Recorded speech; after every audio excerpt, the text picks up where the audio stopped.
Good morning, everyone. Welcome to NAU's Whole Farm Revenue Protection and Microfarm 2025 Agent Update. My name is Kyle Craig. I am the lead whole farm underwriting specialist for the western half of the United States. I'm also joined by Clacey Miller, and I will let her introduce herself. Hi, I'm Clacey Miller. I'll be talking with you guys on the second half of the presentation. I am the lead whole farm specialist for the eastern half of the United States. Thanks for joining us this morning. Thank you, Clacey. Clacey and I will be tag teaming on this presentation. We will have a Q&A at the end, so please hold all questions until then. So for 2025, just quickly, there aren't that many changes. We'll go over them in this presentation, but we'll give a little bit of an overview and introduction of NAU and the whole farm teams you will encounter as you work with us this year. So again, thank you for your business in 2024. We look forward to continuing to service your whole farm accounts in 2025. We pride ourselves with quality underwriting and claim service on whole farm with team members that are trained and understand whole farm in every branch office in the country.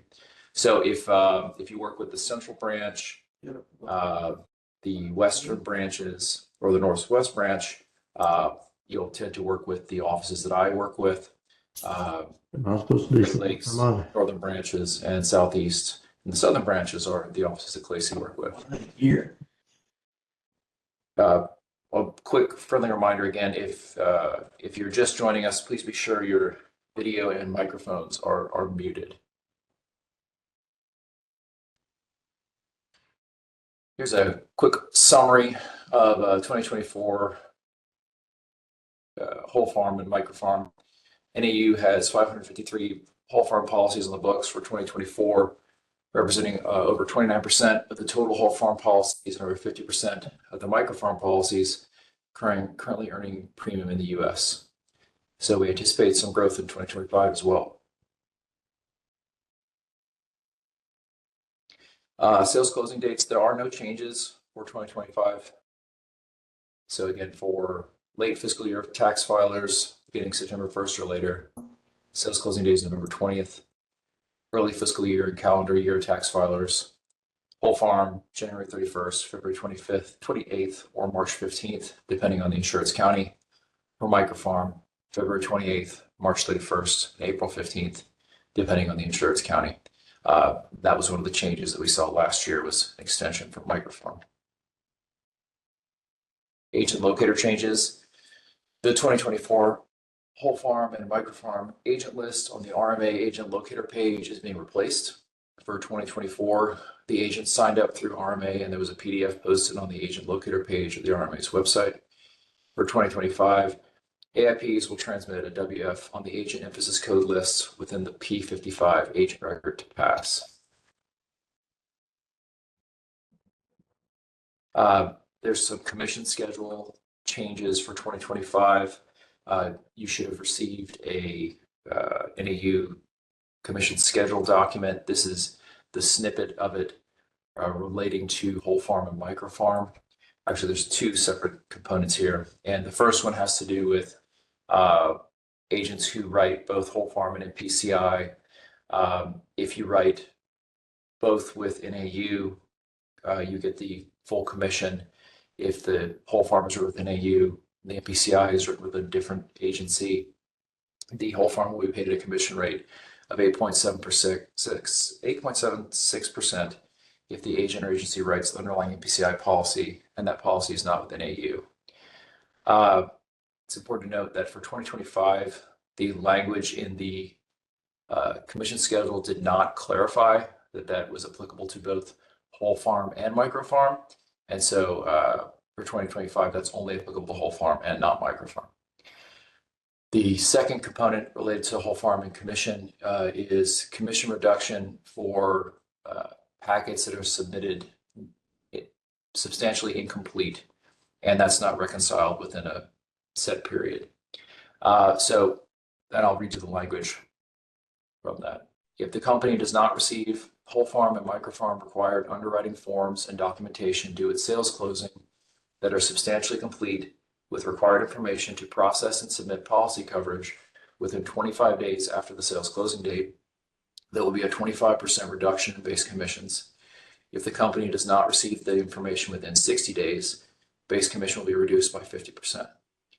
Required forms and documentation includes, but is not limited to, the completed and signed application, whole farm history report, expected value and yield documentation certification worksheet, farm operation report, inventory and accounts receivable reports, farm income taxes, revenue worksheets, pre-acceptance worksheet, and underwriting reports as applicable, yield and revenue reports, and supporting records if requested. So now we'll go into some of the changes for 2025. Policy changes. Section 1 added a new definition for beginning of the insurance period. To clarify, when discussing length of insurance period, beginning of the insurance period is the date upon which your insurance coverage begins for the policy year. The term is used in several places in the policy. For example, on the farm operation report, the insured must provide a completed I-4 to include detailed information for each intended commodity you plan to produce or purchase for resale on your farm operation during the insurance period. The information should reflect what your farm can reasonably produce given changes in your farm operation, availability of irrigation water supply, damage that occurred prior to the beginning of the insurance period. Policy changes. Section 3 in paragraph C2 II, RMA clarified that only revenue protection plans of insurance under the Common Crop Insurance Policy basic provisions make single commodity producers ineligible for whole farm. RMA clarified what constitutes a revenue protection plan of insurance in the Whole Farm Handbook.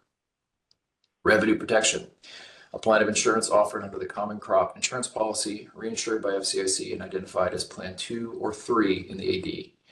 Considered revenue protection for 2025, Plan 2, Plan 3 revenue protection with the harvest price exclusion. Very important to note that this does not change the limitation on potatoes, so no change to the potato limitation for single commodity insureds.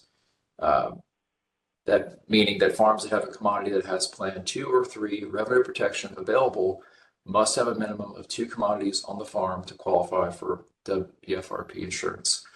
All other revenue plans like PRH, ARH, and LRP type insurance plans will no longer cause an insured to be ineligible for whole farm for single commodity producers. But again, no change to potatoes. More policy changes. Native sod clarification. Section 9 in paragraph I clarified that approved revenue will be limited to 65% for native sod acreage, adjusted upward for policies with a coverage level below 65%. In accordance with Section 9J for native sod acreage in the states of Iowa, Minnesota, Montana, Nebraska, North Dakota, or South Dakota, your insured revenue for the first 4 policy years of planting an annual crop on more than 5 acres of native sod acreage in any county will be limited to 65% of the approved revenue for those native sod acreage. Section 14 in paragraph N clarified the reduction of premium subsidy for native sod acres applied to insured revenue. Except as provided in Section 14O and in accordance with Section 14P in the states of Iowa, Minnesota, Montana, Nebraska, North Dakota, or South Dakota, your premium subsidy for the portion of your insured revenue for native sod acreage will be reduced by 50 percentage points. If your premium subsidy applicable to that portion of your revenue is less than 50% for reduction, you will receive no premium subsidy. Handbook clarification on that. The following is applicable for native sod acreage in the states of Iowa, Minnesota, Montana, Nebraska, North Dakota, or South Dakota during the first 4 policy years of planting on native sod acreage that has been tilled beginning on February 8, 2014 and ending on December 20th, 2018, and for 4 cumulative policy years of insurance within the first 10 years after initial tillage on native sod acreage tilled after December 20th, 2018.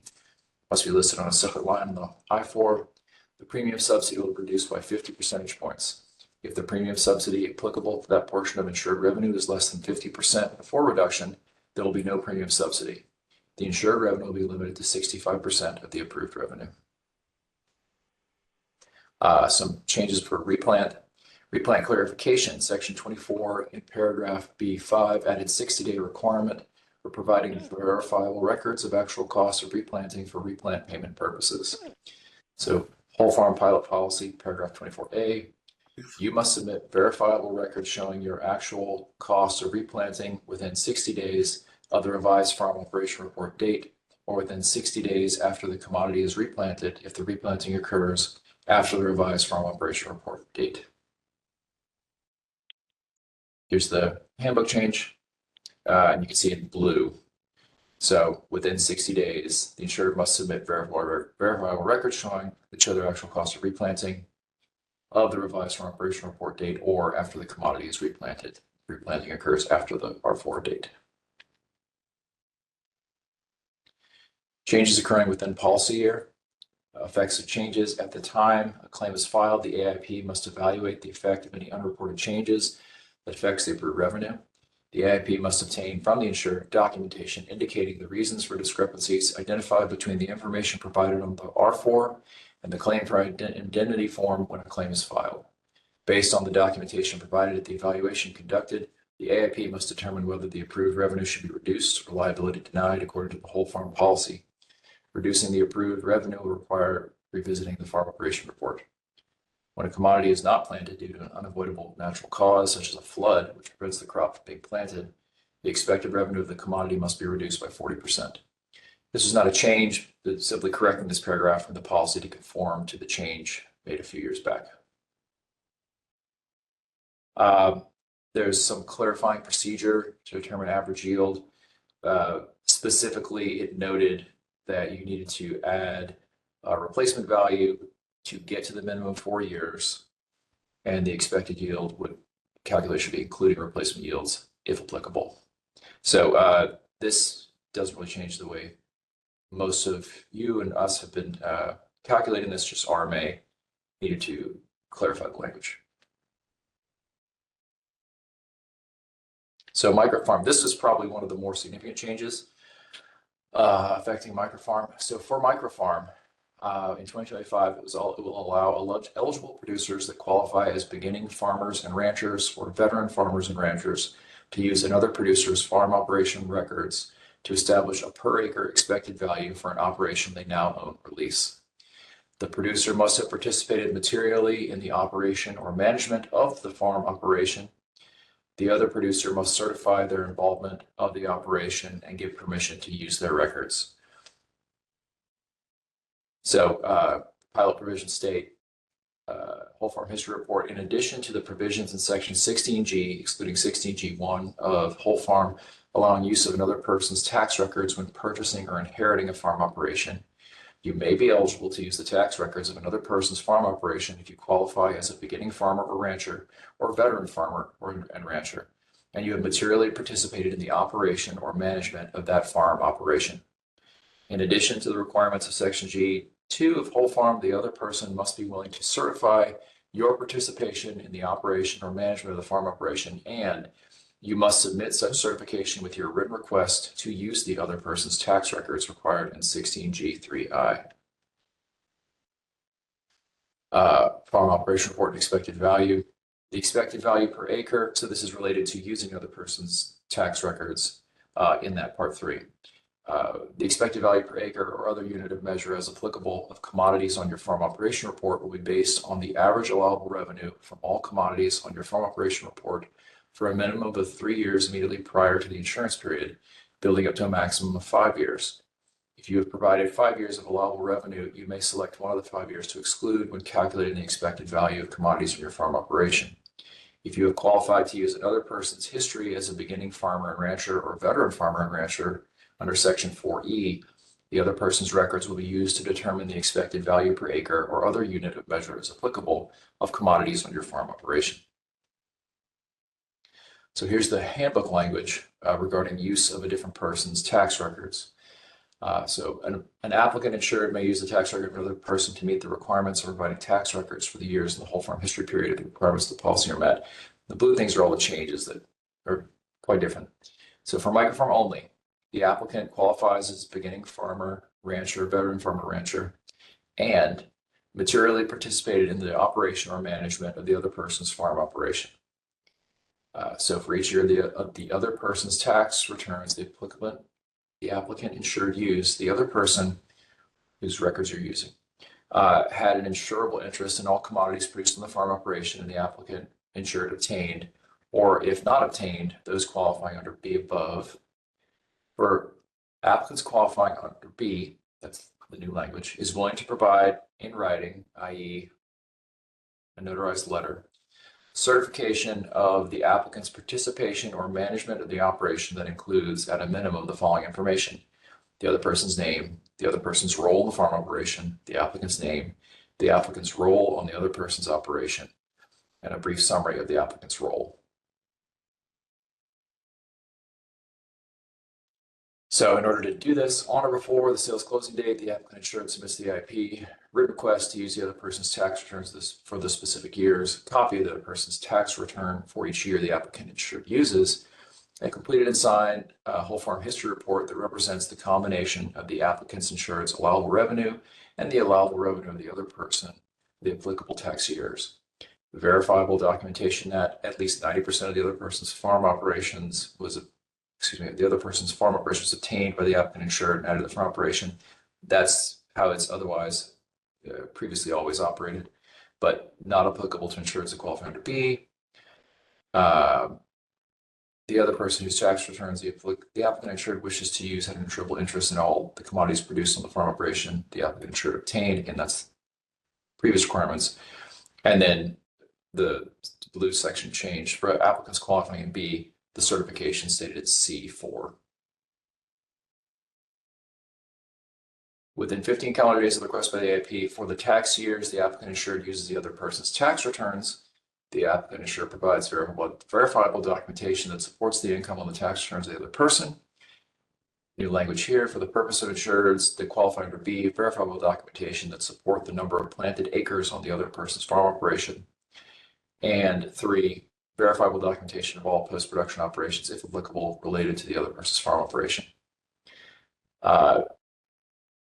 If the use of a different person's tax return is approved, the applicant's insured's allowable revenue and other person's allowable revenue will be combined for the applicable year, or for the insureds that qualify under subparagraph 47(1)(b), the allowable revenue of the other person cannot be combined with the insured's allowable revenue for the same applicable year. Refer to subparagraph 161(b). So what that's saying is you can combine your tax history, but you cannot combine the tax history within the same year. And we have an example down here at the bottom. The insured must certify their total number of planted acres or the unit of measure as applicable for a minimum of 3 years up to a maximum of 5 years without a break in continuity preceding the policy year of all commodities reported as microfarm commodities. The insured must submit verifiable records requested by the AIP to support the certified acres. Refer to subparagraph 47(1)(e) if the insured is using a different person's tax returns. So for the purposes of the following procedures, if the insured qualifies under subparagraph 47(1)(b), the allowable revenue in acres or other unit of measure is applicable of a different person's tax returns cannot be combined with the insured's allowable revenue for the same applicable year. So in this case, if we look at this example of how you would fill out a Part 3 if you're working with this kind of situation. So, and you can see in the notes section, 2022 are the records from JP Farms, which we're assuming is the other person's tax records that the insured had a significant role in, which the owner of JP Farms is now allowing the insured to use the tax history and explaining that, certifying that, giving us all the required information and documentation. And so the JP Farms has 112.5 total planted acres with varying revenue, and our insured has 12.5. So JP Farms tax history would be reflected in 2020 through 2022, and the insured's tax history would be reflected in 2023 and 2024. We could not put for 2023 and 24 125 acres there and combine those revenues. So in other words, column 18 and 19 must stand on their own. Use the insured's records for years they farmed and filed taxes, and the other person's records for the years the insured did not farm on their own and file farm taxes to qualify. So, in summary, the significant changes to whole farm microfarms for 2025 for single commodity producers with revenue protection available for their commodity. Only the protection plans under the common crop insurance policy basic provisions and identified as revenue protection or revenue protection with harvest price exclusion, plans 2 and 3, in the actuarial documents will trigger ineligibility. This means that if there is another revenue plan example, production and revenue history, ARH, LRP, etc., available. Other than plans 2 and 3, a single commodity producer will be eligible for WFRP. Again, importantly, no change to the potato limitation for single commodity insurance. And for microfarm, as we've just been discussing, the new policy allows eligible producers that qualify as beginning farmers and ranchers or veteran farmers and ranchers to use another producer's farm operation records to become eligible and establish a per acre expected value for an operation they now own or lease. The producer must have participated materially in the operation or management of the farm operation. The other producer must certify their involvement of the operation and give permission to use their records. So at that, I will turn the presentation over to Clacey. Again, we will have a Q&A at the end, so if you have any questions, we'll be happy to answer them then. Oh, there we go. So we got new checklists on the portal and website. Next slide, please.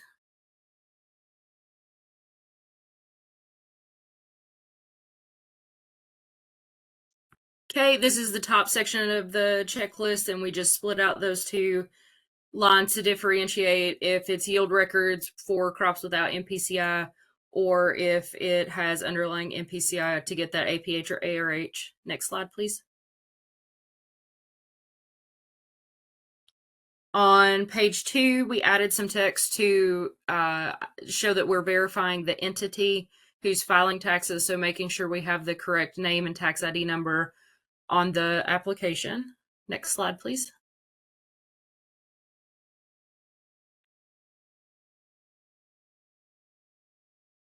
On page 4, we have the new updated language about plans 2 or 3 that Kyle has already went over to identify that. We have a new little bitty section at the end of page 4.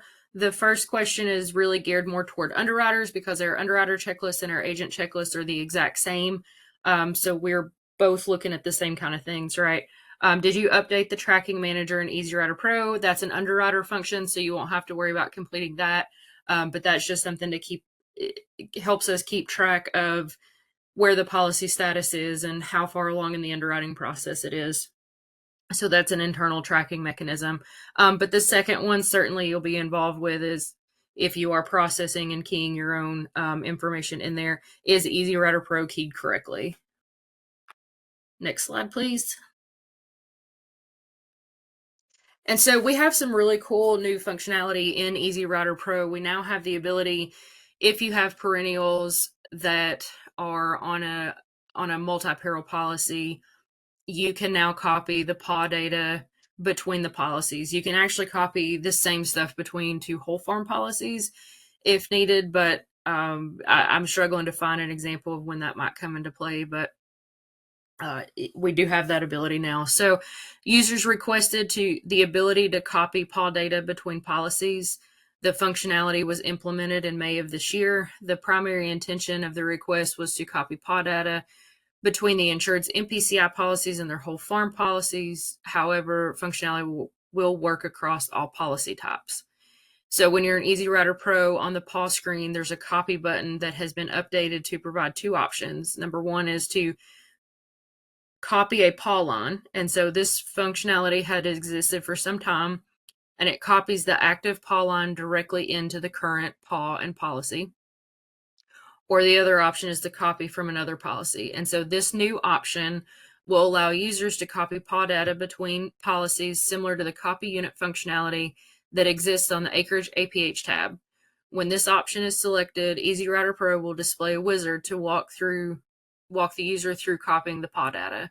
The next 3 slides will walk us through each step of this copy PAW wizard. And so when you're copying the PAW data, users will open the policy they want to copy the data to and select the copy from another policy option. Next slide, please. So here's step 1. We're going to select our source policy and then select the coverages from that source policy to copy PAW data from.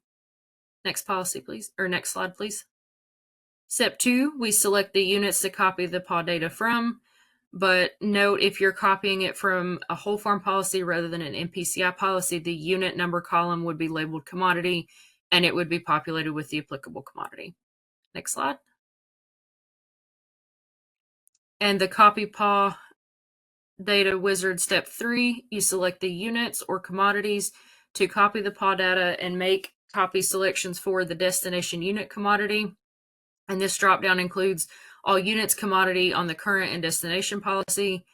And if there's only one unit commodity exists on the destination policy, the dropdown will go ahead and default to that value. If you're matching the unit with the same unit number, crop practice type exists on both the source and the destination policy, this dropdown will default to the matching unit. Otherwise, the dropdown will default to blank and a selection will be required.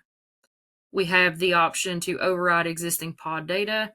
Selecting this option will delete any existing PAW data on the destination policy and override it with PAW data from the source policy. If unchecked, the copied PAW data will be added to the existing PAW without deleting any existing lines. The default selection is to be unchecked. So make sure if you're wanting to totally override what you've already got in there, say you update the MPCI PAW information and you don't want to have to rekey all of that in there in the whole farm policy, you would want to make sure you check that so it doesn't, because it will duplicate. And I did that in test and it kind of makes a mess. And then you've got to try to figure out which ones to delete. You have the option to include UI lines. If selected, uninsurable lines will be copied. The default here is to be checked. Include NLFR lines. If selected, those will be copied. The default is checked. And then finish copy the PAW data will return the user to the PAW screen. Next slide, please. And so here's some other upcoming enhancements to this functionality that were requested, and our IT has been working on these.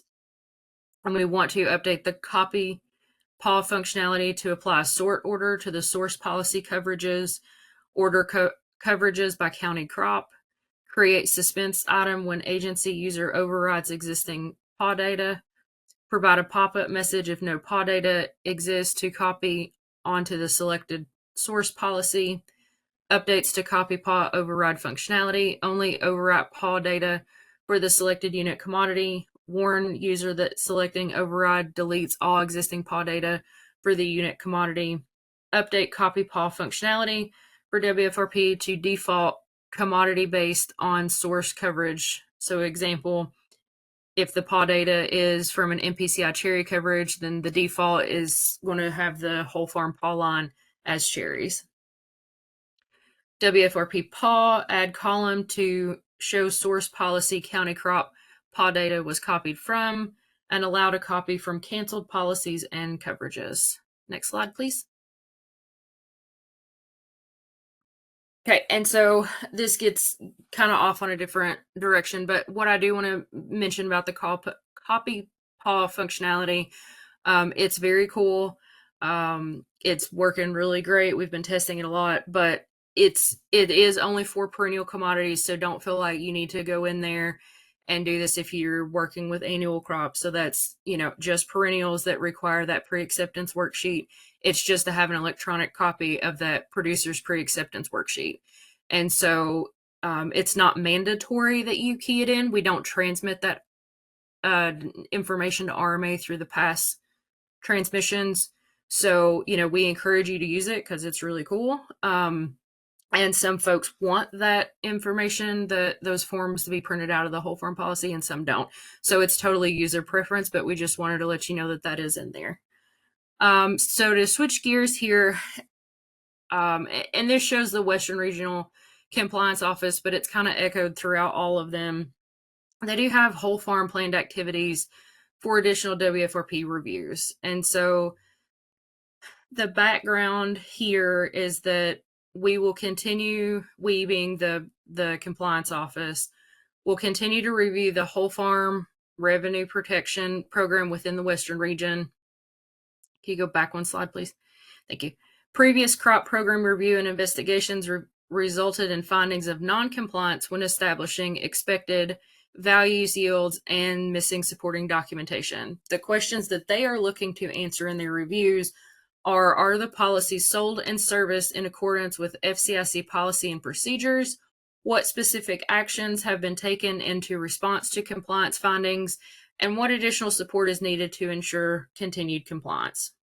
Their scope for 22 in progress were 24 policies, and for 23, they had approximately 20 new policies. Their desired outcome was to assess program and identify areas for further improvement. And then it shows the project timeline on the screen here as well. And not to put you on the spot, but Dave, did you have anything you wanted to add here? Clacey, not a lot other than we were part of the OIG audit that went on for a couple of years, essentially. And I think what OIG told RMA, and it's published on their website as well, on RMA's website, the final report. What OIG told RMA is they had little to no oversight on whole farm whatsoever. And some of the finding results were the OIG has to report back, or the RMA has to report back to OIG within 12 months or something like that, of what actions they've taken to improve on and conduct oversight, with particular emphasis on pricing or expected values. So I think we anticipate around the country that RMA is going to do more reviews related to expected values on whole farm for this commodity year than they have in the past.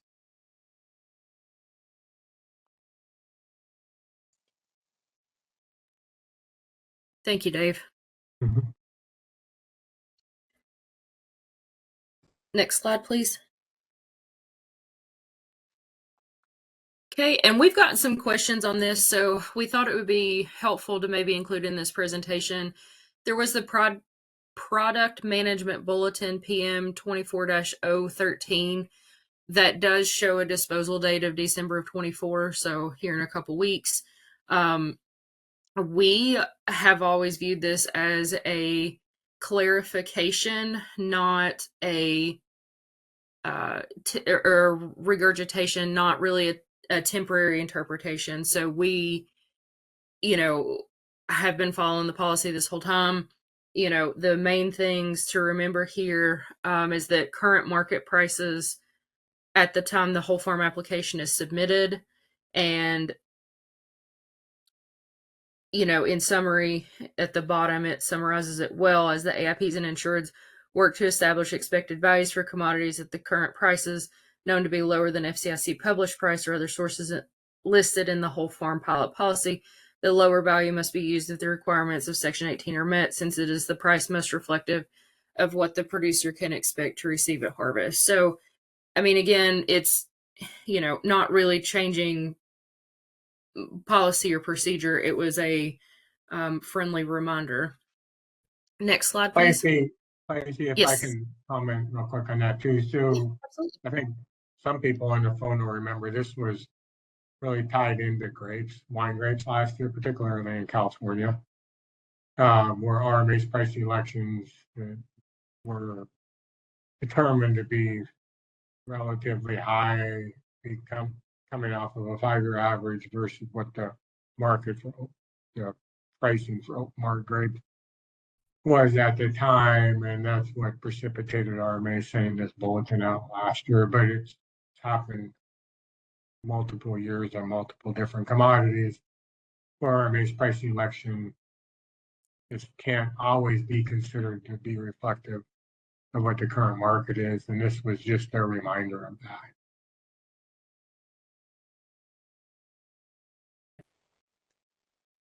Perfect.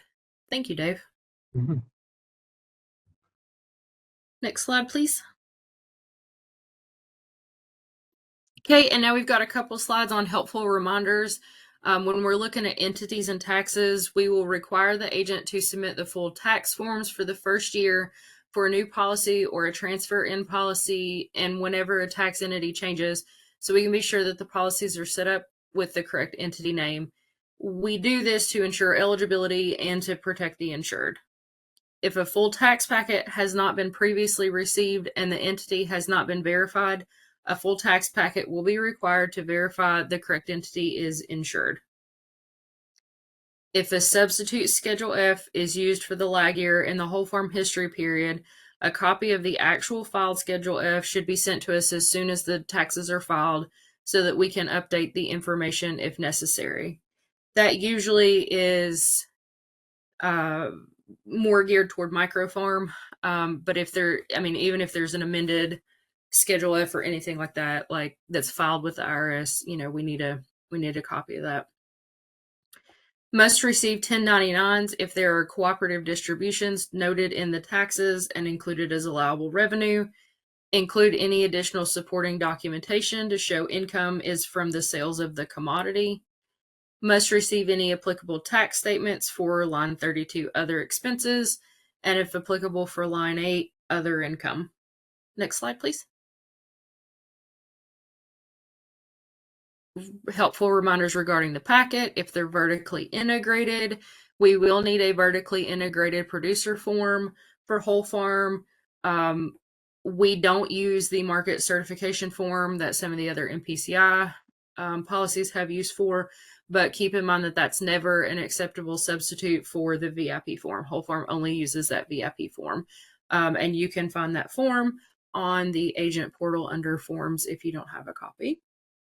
We must receive a completed beginning inventory and accounts receivable form for all insureds.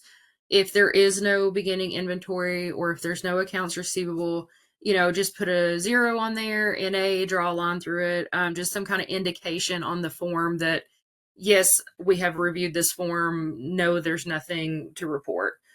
Because if it's blank, we're going to consider it incomplete and we're going to be reaching out to you and saying, hey, did they have any beginning inventory? We want to confirm that because there is that penalty if they don't report that beginning inventory, but they did have it. So again, looking out for the grower, we want to make sure, we're doing the best job that we can.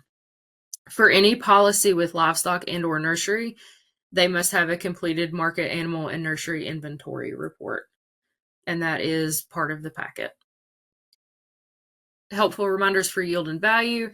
Make sure to fully explain the source and provide supporting documentation for expected yields if we request those. But we do want to see the supporting documentation for the values. If a replacement yield is being used, the source must be documented. For the commodities without underlying MPCI, we have to have the yield and revenue reports included for the new insureds and updated for the carryover insureds, and verifiable records must be available to support the certification if requested. We always like to see the supporting source documents, particularly for the expected values. If we're using a 3-year average price, all documentation requirements from Exhibit 18B4 CVIII out of the handbook must be met. That'll be on our next slide, so we'll read through that together. But also utilizing the correct underwriting reports, the FUR, the GSUR, the mint. So if you have forage, grass seed, mint, those all have their individual special underwriting forms. So if you have, grass seed, then you need the grass seed underwriting report. Mint, the same deal. Forage includes hay. Make sure that's in there too. Next slide, please. Okay, and then here is that snippet out of the handbook. And this is if you're wanting to use a 3-year average price. And so it reads verbatim, the average price the insured received for the 3 most recent years, if the AIP agrees no disinterested third-party source in I through VII will accurately reflect the price of the commodity based on the prices the insured received in those 3 years in the area and the market where the commodity will be sold. Important. The insured must provide acceptable supporting sales records for each year and a detailed documentation summarizing such records to arrive at the 3-year expected value, including a written explanation detailing why there is a difference between the price the insured received and the third-party sources available for the area and the market where the commodity will be sold. These records must be provided at the time the expected value of the commodity is determined and must identify post-production and value-added expenses removed for each year. And note, AIP may adjust the 3-year average to reflect local market cycles and trends as stated in subparagraph B4. Next slide, please. Okay, we're going to go ahead and stop the recording. And we want to say thank you to everyone for your time this morning and your business. And we look forward to working with you in 25.